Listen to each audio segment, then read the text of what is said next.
Saya mau update juga Bu terkait dengan WNI kita yang ada di Kamboja. Terjadi tentunya ada insiden yang tidak kita inginkan begitu ya Bu, ada penyekapan di sana. Seperti apa Bu upaya yang dilakukan oleh Kementerian Luar Negeri? Jadi yang kita temukan saat ini sebenarnya puncak dari sebuah gunung es. Kita nggak ngerti sebesar apa gunung esnya, sedang didalami, tetapi kita bergerak dengan sangat cepat. Begitu kita dapat informasi adanya beberapa WNI kita yang meminta dievakuasi dari Sihanoukville di Kamboja, kita bergerak dan kebetulan saya memang berada di Kamboja kan untuk pertemuan ASEAN. Maka program saya pertama justru pada saat sudah tiba di Kamboja itu bukan melakukan pertemuan dengan ASEAN karena masih jadwalnya masih ada waktu. Saya melakukan pertemuan dengan kepala polisi Kamboja dan saya waktu ke Kamboja saya juga berkomunikasi dengan Pak Kapolri minta didampingi oleh teman-teman dari kepolisian dan saya didampingi oleh 3 jenderal pada saat bertemu dengan kepala kepolisinya Kamboja. Kemudian saya juga melakukan pertemuan dengan Menteri Dalam Negerinya karena urusan imigrasi dan polisi ada di bawah Menteri Dalam Negeri Kamboja. Intinya ada 4 hal yang saya sampaikan. 1, bagaimana kita mengadres kasus yang ada sekarang ini. Bermula dari 62 bertambah menjadi ratusan, hampir 300 orang yang sudah kita evakuasi, sebagian sudah dipulangkan, sebagian masih berada di Phnom Penh untuk menunggu proses pemulangan. Yang kedua, bagaimana kita menangani the rest, the remaining WNI. Jadi WNI yang masih ada di sana, sekali lagi tadi saya bicara mengenai gunung es, kita belum tahu, maka kita perlu kerjasama dengan otoritas Kamboja untuk mencari tahu seberapa besar magnitude dari kasus-kasus yang masih tersisa. Kemudian yang ketiga adalah gakumnya, prosekusinya. Kita minta supaya otoritas Kamboja juga menindak terjadinya masalah penipuan karena ini sebenarnya adalah penipuan dan perdagangan manusia.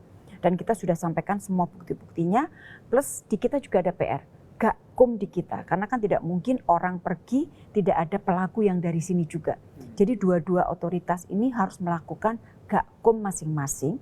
Dan yang keempat yang paling penting adalah bagaimana kita mencegah terjadinya kembali kasus serupa. Karena Mas Gibran, kasus ini bukan yang pertama kalinya.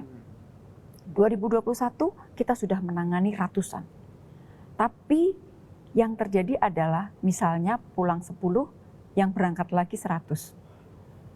Ini adalah kasus penipuan, kasus perdagangan manusia, mau tidak mau penanganannya adalah dari hulu sampai hilir.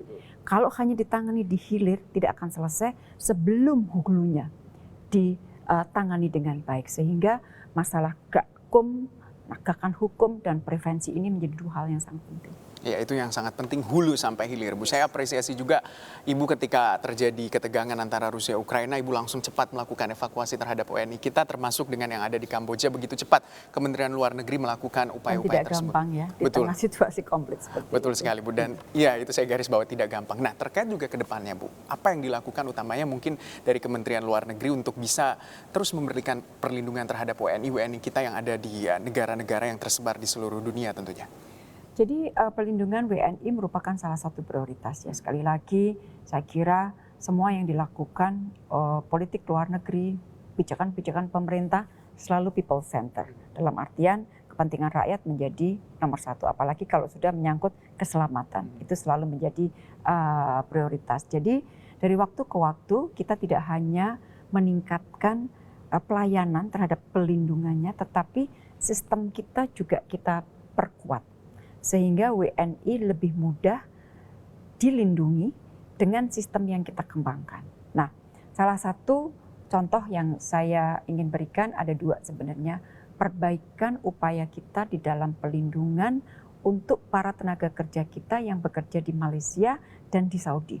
Jadi di Malaysia kita sudah punya MOU dan dengan MOU itu berarti semua tenaga kerja kita yang berangkat ke Malaysia akan termonitor dengan baik, memiliki gaji yang kita sudah tetapkan dan lain-lain. Nah, hal yang sama juga berhasil kita lakukan dengan Saudi setelah negosiasi yang cukup lama dan 11 Agustus akan ditandatangani MOU-nya antara Indonesia dengan Saudi. Jadi sekali lagi pada saat kita bicara pelindungan, tugas Kemlu adalah pelindungan yang ada di sisi luar negerinya kalau terjadi kasus-kasus, tetapi ingin saya tekankan dari hulunya harus ditata juga. Oleh karena itu kita bekerja sama erat dengan Kementerian Tenaga Kerja, dengan BNP2 TKI. BNP2 TKI dulu namanya BNP2 TKI, dengan polisi juga dan lain, dengan imigrasi. Intinya sekali lagi, keselamatan WNI kita merupakan prioritas. Prioritas nomor 1 keselamatan warga negara Indonesia.